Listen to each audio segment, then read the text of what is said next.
Assalamualaikum warahmatullahi wabarakatuh. Saya Indra Alfian SPDI dari UPTD SD Negeri Kurau, calon guru penggerak angkatan 10 Kabupaten Tanah Laut. Kali ini saya akan menyampaikan paparan kesimpulan dan refleksi pemikiran Ki Hajar Dewantara. Sebelum melanjutkan video ini, saya mau mengucapkan terima kasih kepada pembimbing saya, yaitu Ibu Doktoranda Ida Prihantina IKMM selaku fasilitator dan Bapak Hadriyadi SPD selaku pengajar praktik. Tugas kali ini adalah modul 1.1.J, koneksi antar materi, dengan tema kesimpulan dan refleksi pemikiran Ki Hajar Dewantara. Pendidikan dan pengajaran tidaklah sama. Pengajaran adalah bagian dari pendidikan. Menurut Ki Hajar Dewantara, pengajaran adalah proses pendidikan dalam memberi ilmu untuk kecakapan hidup anak secara lahir dan batin.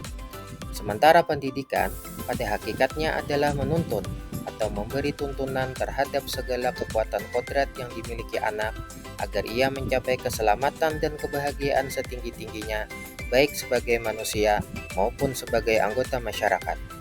Lebih lanjut, pendidikan menciptakan ruang bagi murid untuk bertumbuh secara utuh agar mampu memuliakan dirinya dan orang lain serta menjadi mandiri.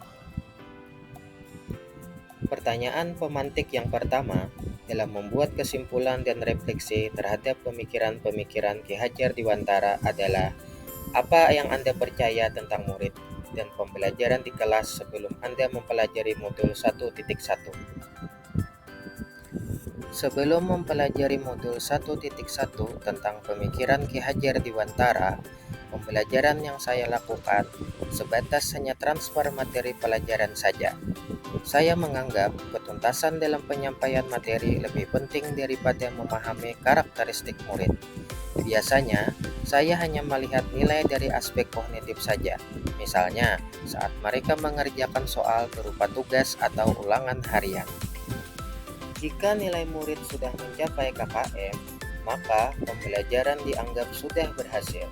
Selain itu, saya pun beranggapan bahwa murid hanya sebagai objek dari pembelajaran, sehingga pembelajaran berpusat pada guru atau dengan metode teacher center. Sebelumnya, saya tidak mempedulikan apakah murid saya benar-benar paham dari apa yang saya ajarkan atau tidak, karena fokus utama saya lebih kepada ketercapaian materi, mengingat materi yang saya ajarkan cukup padat setiap semesternya. Saya pun hanya meminta siswa menghafal materi yang saya ajarkan tanpa memikirkan bagaimana cara agar materi tersebut dapat dipahami dengan sepenuhnya.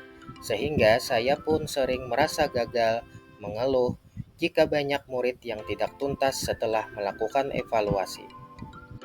Pertanyaan pemantik yang kedua, apa yang berubah dari pemikiran atau perilaku Anda setelah mempelajari modul ini? Setelah saya mempelajari modul 1.1 tentang pemikiran Ki Hajar Dewantara, saya menyadari bahwa apa yang saya pikirkan dan saya lakukan selama ini tidak tepat. Seharusnya saya melakukan proses pembelajaran secara menyeluruh, tidak hanya dalam aspek kognitif saja, tetapi juga aspek afektif, psikomotorik, spiritual, sosial, dan budaya. Murid bukan sebagai objek pembelajaran, melainkan sebagai subjek pembelajaran. Artinya, murid memiliki kebebasan berekspresi, mengemukakan pendapat, dan berkreasi sesuai dengan metode atau model pembelajaran dan media yang tepat. Guru seharusnya juga sebagai fasilitator pembelajaran.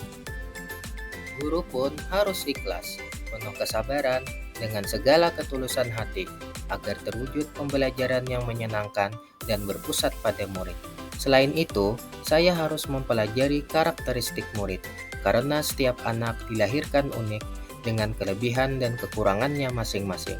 Saya harus menghargai setiap karakter murid. Saya memberikan kesempatan kepada murid untuk tumbuh sesuai dengan kodratnya. Pertanyaan pemantik yang ketiga, Apa yang dapat segera Anda terapkan lebih baik agar kelas Anda mencerminkan pemikiran Ki Hajar Dewantara? Yang dapat segera saya terapkan dalam pembelajaran di kelas antara lain merancang pembelajaran yang interaktif dan menyenangkan dengan melibatkan murid sesuai metode Student Center. Kemudian saya juga menerapkan pembelajaran abad 21 yang sesuai dengan pemikiran Ki Hajar Dewantara, yaitu berpikir kritis, kreatif, komunikasi, dan kolaborasi dengan berpegang teguh pada konsep memerdekakan anak. Pembelajaran tidak lagi menuntut tetapi menuntut, karena tugas guru adalah memberi tuntunan atau arahan yang baik kepada murid, berusaha menjadi teladan bagi murid baik dalam perkataan maupun perbuatan. Selanjutnya, saya harus mengenali karakter dan latar belakang murid dengan menjalin komunikasi yang baik. Demikianlah kesimpulan dan refleksi saya terhadap pemikiran-pemikiran Ki Hajar Dewantara. Semoga video ini bermanfaat buat kita semua. Salam guru penggerak, saya ucapkan terima kasih. Wassalamualaikum warahmatullahi wabarakatuh.